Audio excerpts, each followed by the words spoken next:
Hello, and welcome to the economic future of the Coachella Valley. Today, we're speaking with some of our Valley's education leaders about the short-term and long-term effects the pandemic has had on education, and how our institutions are preparing our students with the knowledge they need to carry our region into a sustainable future. With that, please welcome our distinguished panel of experts, Dr. Sandra Lyon, Superintendent with Palm Springs Unified School District, Jake Zhu, Dean, CSUSB Palm Desert Campus, and Joel Kinnamon, President of the College of the Desert. Sandy, we're turning to you first to talk about the local educational system. COVID-19 has forced a lot of us online with GoToMeeting, Zoom, and DocuSign that minimizes all of our need to go into the office. How have the K through 12 educators adapted to the distance learning, and how is the district continuing to adapt to the technology? Well, first of all, I just have to say our educators have adapted tremendously well. And I think 6 months ago, none of them would have believed that this is the environment they're teaching in, and yet they've risen to the challenge. So I'm just very proud to be with an organization that's pivoted so well.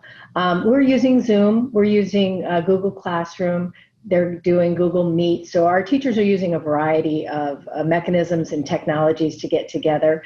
But what we've done is a lot of professional development. We also have educational technology teachers on special assignment who've been there to help support and provide that professional development.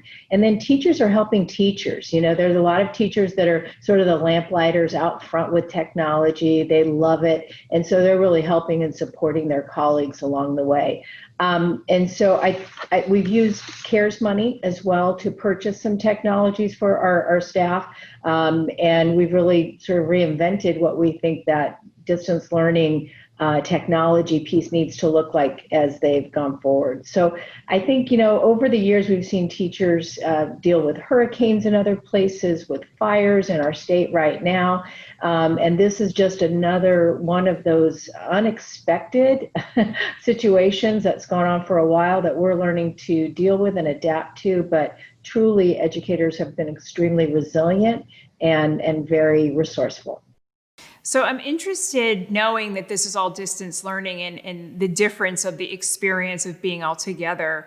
How are teachers, either in one-to-one or small group sessions, finding out if their students are actually learning?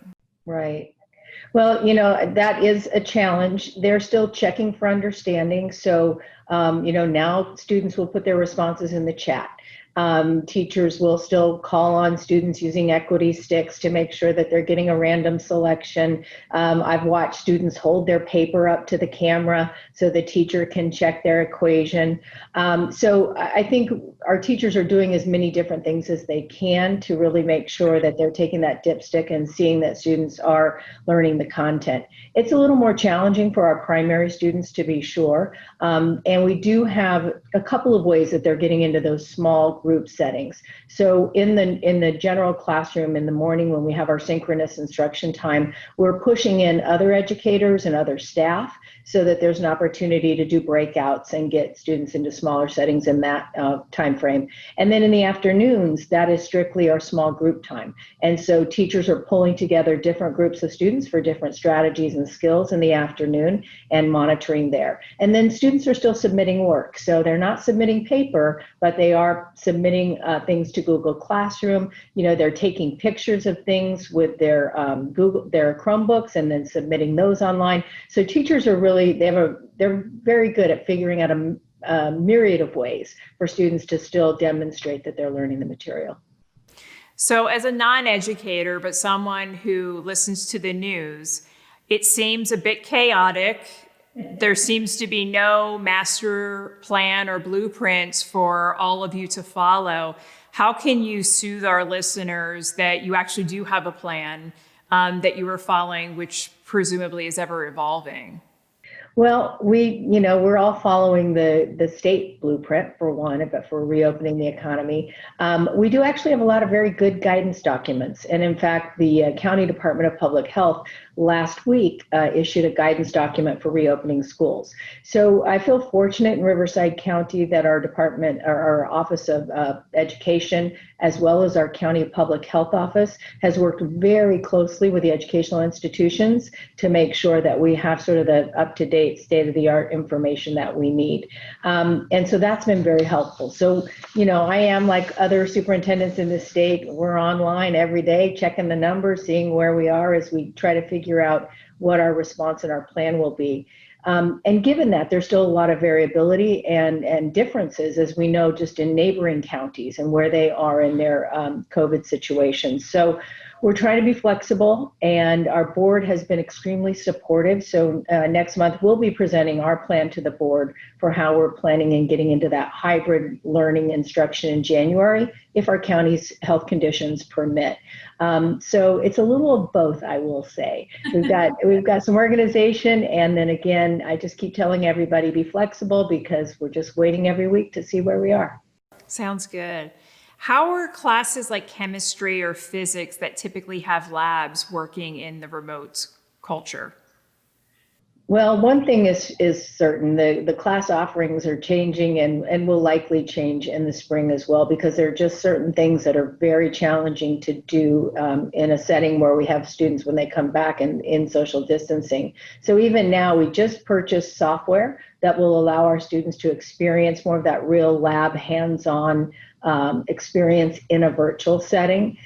So, we're trying very hard to kind of anticipate what those situations are. Some of them are emerging, but we know there are certain things that, just won't quite be the same for the next 6 months or so. And certainly labs will be one of them. But our teachers, again, are creative and resourceful. They're finding out what the cutting edge technology and software is so our students can still get that experience.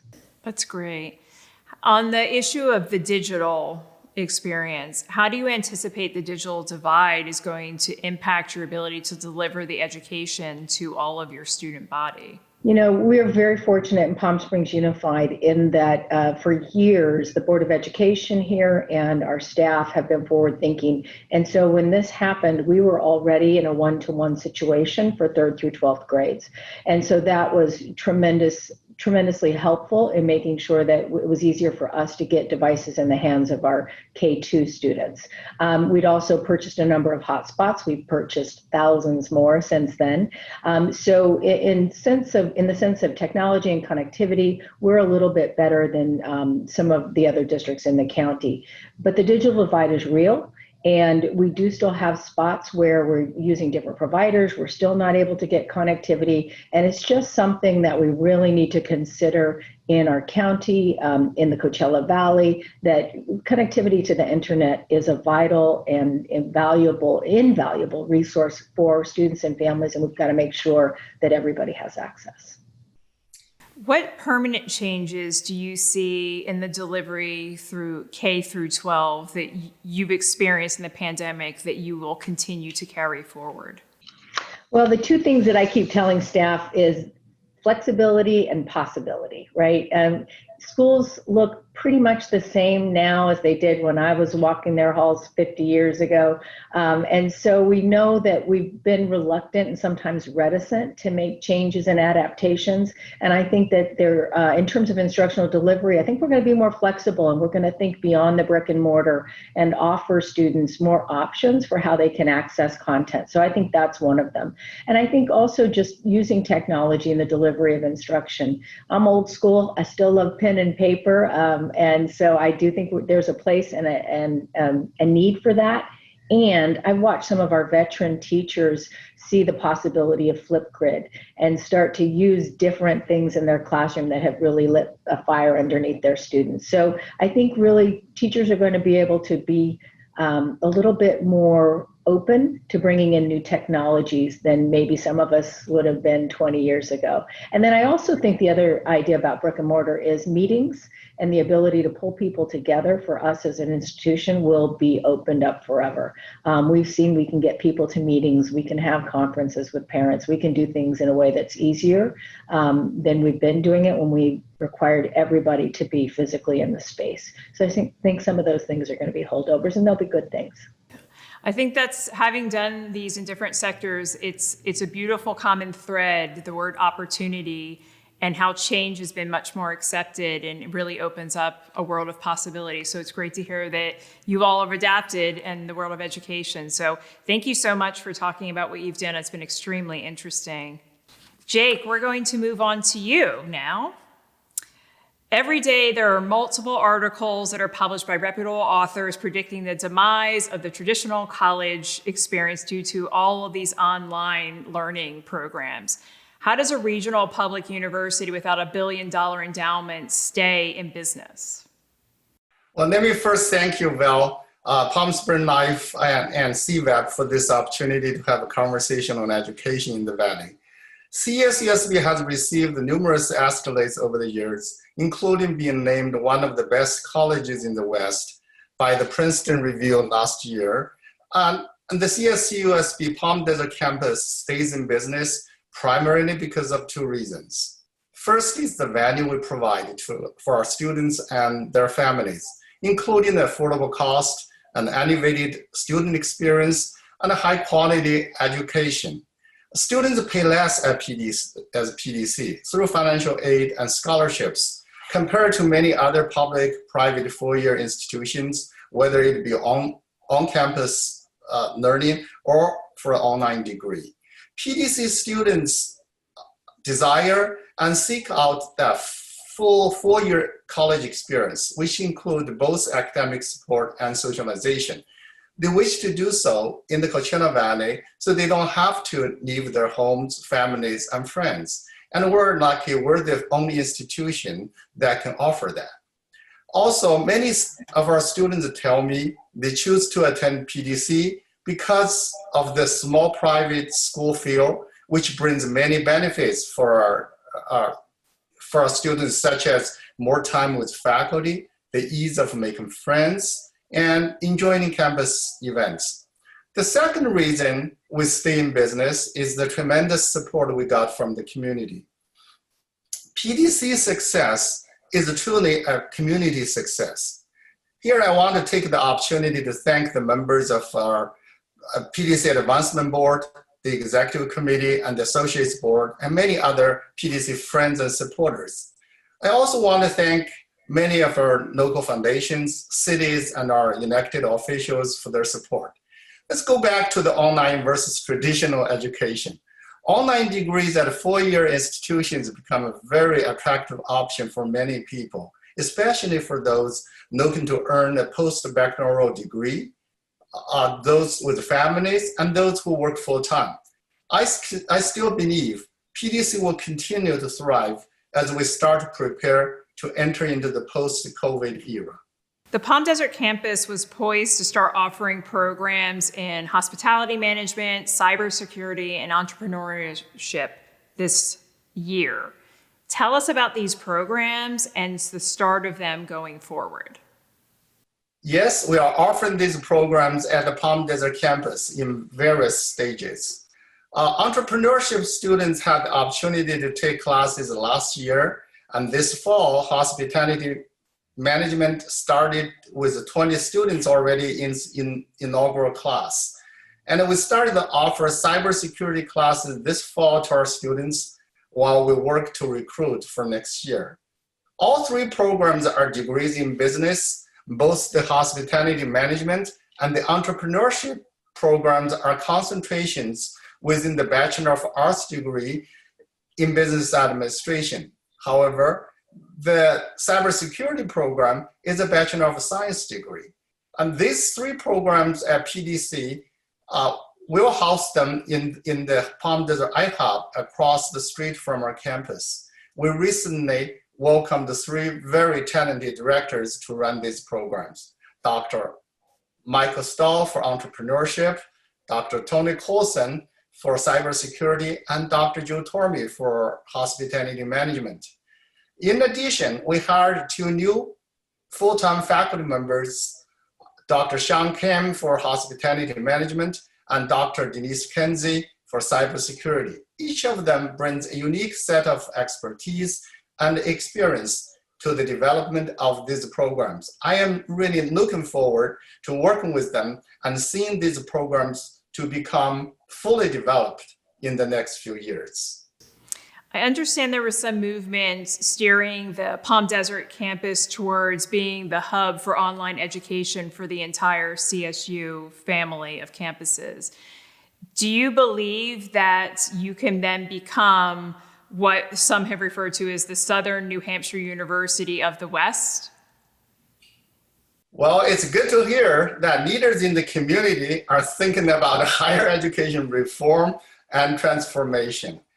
What many people do not necessarily know is that Cal State system already has a centrally managed online education center called Cal State Online, which delivers high quality online education by leveraging the resources of its 23 campuses and 53,000 staff and faculty employees.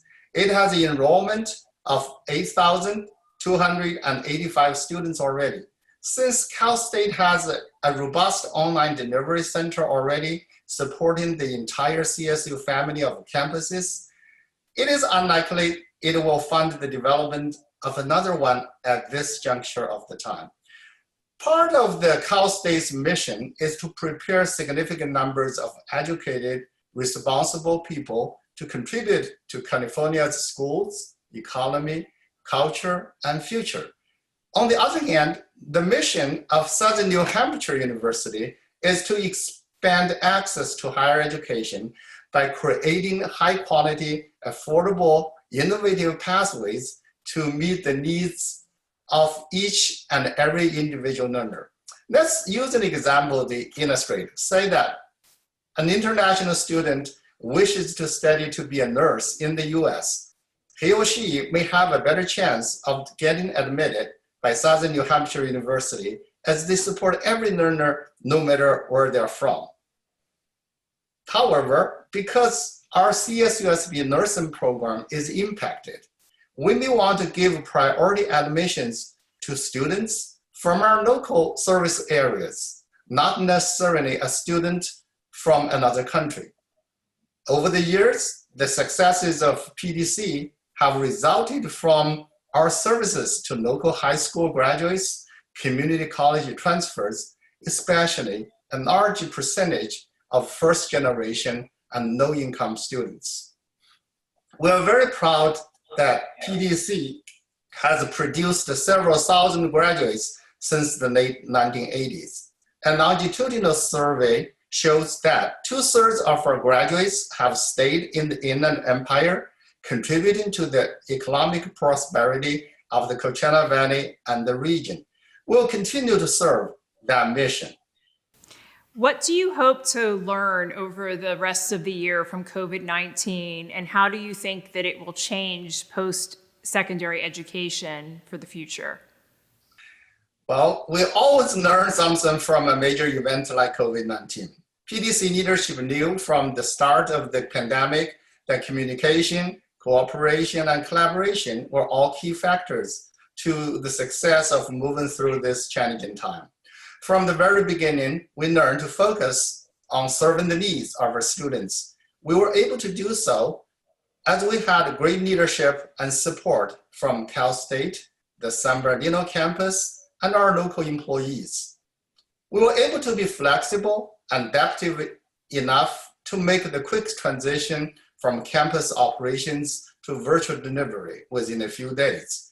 We had a very few small hiccups, but we are largely very successful so far.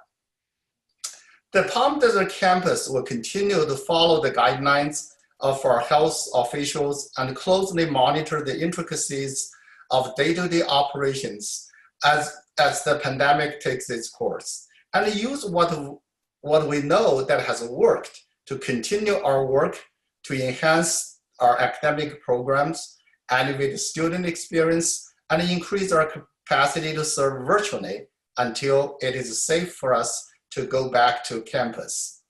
We all know that the impact of COVID-19 crisis on higher ed is very profound. It has and will forever change the way we live, work, and provide services to students.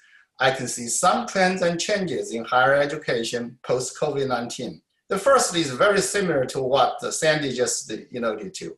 First, we will rely more on innovative approaches using information and communication technologies to support our operations and academic program deliveries.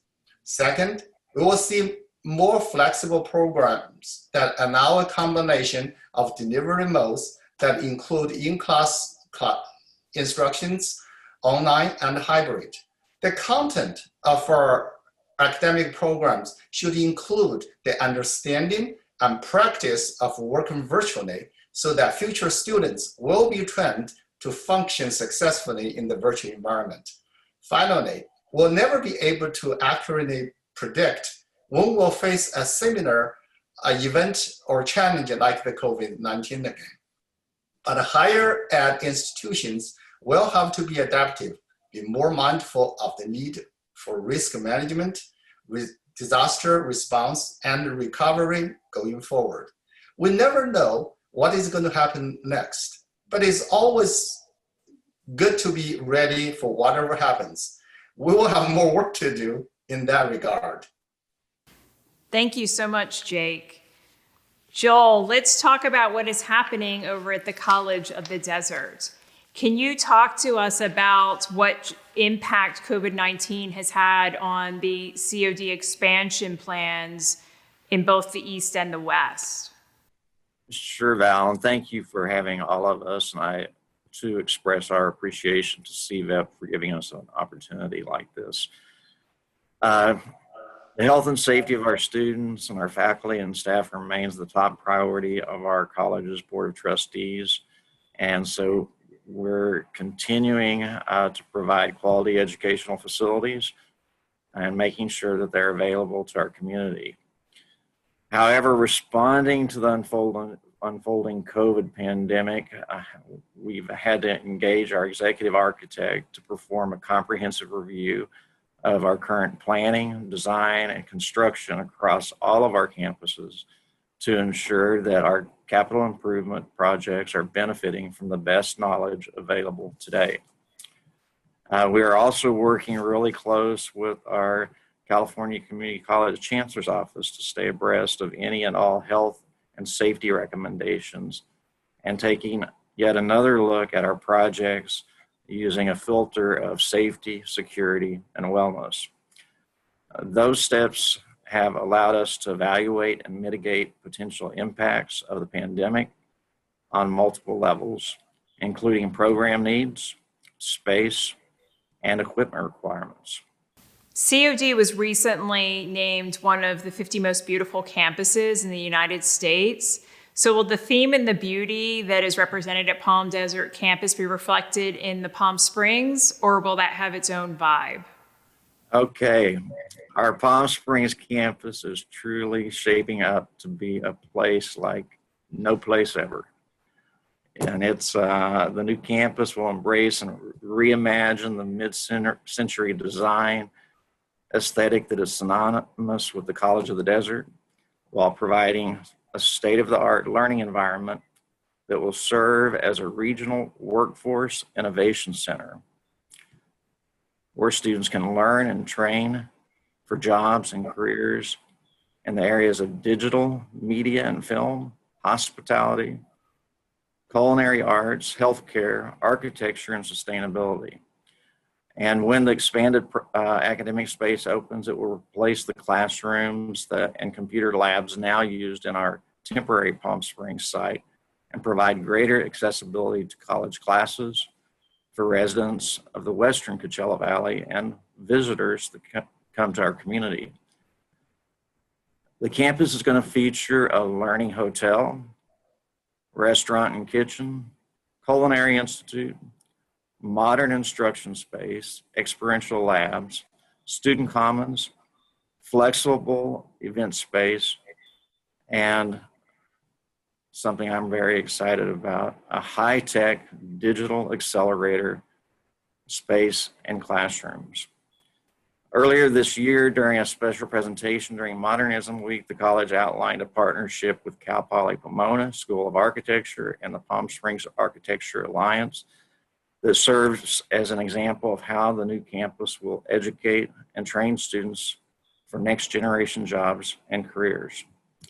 So this campus represents an unprecedented opportunity for our students, for our business partners, and our community. The campus will be designed to be flexible, innovative, and responsive to the changing economic development and workforce needs of Coachella Valley, and as an education destination for people from across the country and across the world. So we're very, very excited about the endless possibilities it brings. And we're currently in the final stages of the selection process for our architect of record. It sounds like you've anticipated what I was going to ask next, because the Coachella Valley has clearly suffered more than any other region because of how focused our economy is on one business cluster. And it sounds like, at least in the Palm Springs location, you're already forward thinking about how can you provide education that will better diversify our local workforce. Is there anything else that you're doing at the main campus that is along those lines? You know, there's several things. College of the Desert has had a long distinguished history of linking with public and private sector partners to create both academic and career themed programming that's vital to the growth of our region and our workforce. And I'd like to mention that according to a recent Public Policy Institute study, California will encounter a shortage of nearly 1 million college requiring middle skills jobs by 2025. And that is especially alarming for the Inland Empire and our desert region, which is among the state's fastest growing yet least prepared economies in terms of education and training. So College of the Desert is here to be the bridge or the skills gap by providing pathways to success for our graduates while ensuring the continued vitality of our region's industry, technology, and commerce. During COVID, we are continuing to partner with our local industry leaders to ensure our programs and facilities meet workforce needs, and are working to expand offerings so that our students will be ready when our economy picks back up again. And looking further into the future, we are working with local agencies to develop the infrastructure and educational pathways needed to develop and attract new businesses, helping to diversify our local economy and preparing students for high-paying next-century jobs and careers. What, if any, surprises do you have up your sleeve for COD and your expanding campuses? Well, in the East Valley, we are working to double our instructional space in Indio. We're adding an early childhood education center that will provide childcare for students and staff, as well as provide experience for those studying early childhood education. We've also partnered with the City of Coachella to offer classes in the new Coachella Library and are exploring opportunities to expand offerings once in-person learning returns. Aside from the new Palm Springs campus, we are also developing a new automotive and advanced transportation space near the Cathedral City Auto Park at Perez Road and Highway 111. The center will house our current automotive program and provide internships and work opportunities for our students. Plans for the program are being developed by a work group made up of our faculty, of our industry partners, and it will be designed to expand learning opportunities and experience that promotes student success. But what is really exciting is that we are also working to address the digital divide that exists in the Coachella Valley. As a leader in higher education, College of the Desert has a vested interest in bringing high-speed broadband infrastructure to serve students as well as the broader community. Our campuses have an increasingly integral role to play through providing digital hubs for broadband access, digital services, and related training. In today's highly competitive environment, broadband is essential to the creation of a strong workforce and a huge driver of innovation. All of this to help ease the current access barriers. We are working with our community partners to explore innovative new ways to provide expandable broadband infrastructure and access to a greater number of broadband a greater number of our Coachella Valley residents. Well, that's great. Thank you, Joel. I think listening to the three of you really affirms that we as a community are in very thoughtful and carry hands, that you all have the students of the Coachella Valley's best interests at heart. So thank you so much for all that you're doing. I'm going to turn back to you, Sandy, for any closing remarks that you would like to share with our viewers.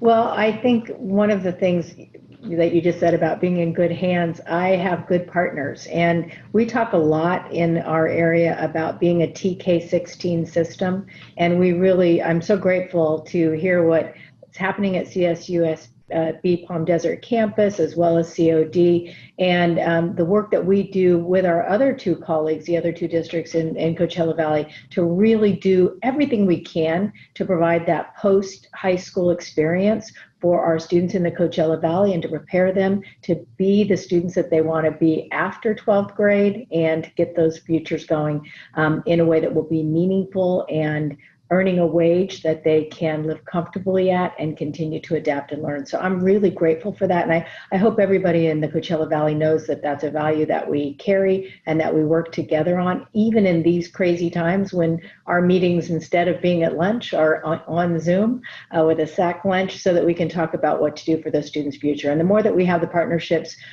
within the business community, in the Coachella Valley, and the more opportunities our students get, the more likely they are to get that higher ed and to stay here and help us develop the Coachella Valley further. So thank you to Joel, and thank you to Jake, and thank you to CVET for having us and having this conversation today. Appreciate it. Thank you. Jake, any closing remarks? Totally agree with Sandy that the partnership is important, and we should seek to grow the partnership, more pathways for college attainment and career ready for students. And I also, from the CSU perspective, I'd like to reiterate that at PDC, we'll continue to fulfill the CSU mission by providing access to our local students, support the economic prosperity of our community and the region. We'll continue to do so, whether we operate virtually or we go back to campus. At the moment, our focus is on the delivery of high quality education to our students while we keep our people healthy and safe. Thank you. Thank you, Val, again. Thank you, my two colleagues on the panel. Thank you very much. And Joel, with any closing remarks? I would just like to say, I've got some class act colleagues. Val, thank you for your time. And CVEP is going to do remarkable things working for the future. And we're just going to all have to persevere and be bold and be innovative and serve our students and our community. And I think you've got the right team for us to get that done. It certainly seems that way. So thank you again all for joining us today. On behalf of Palm Springs Life and the Coachella Valley Economic Partnership, thank you to our sponsors, SBEMP Attorneys and TIMO's Air Conditioning and Heating. Thank you for watching. For TIMO's Air Conditioning, the Valley is home, and customers are family. When we opened our doors in 1998, we had one mission: to serve you better every day. 2 decades later, that mission still stands. And when it comes to AC replacement, more homeowners choose TIMO's over every competitor. Hard work, honest prices, and old school values. That's the TIMO's way.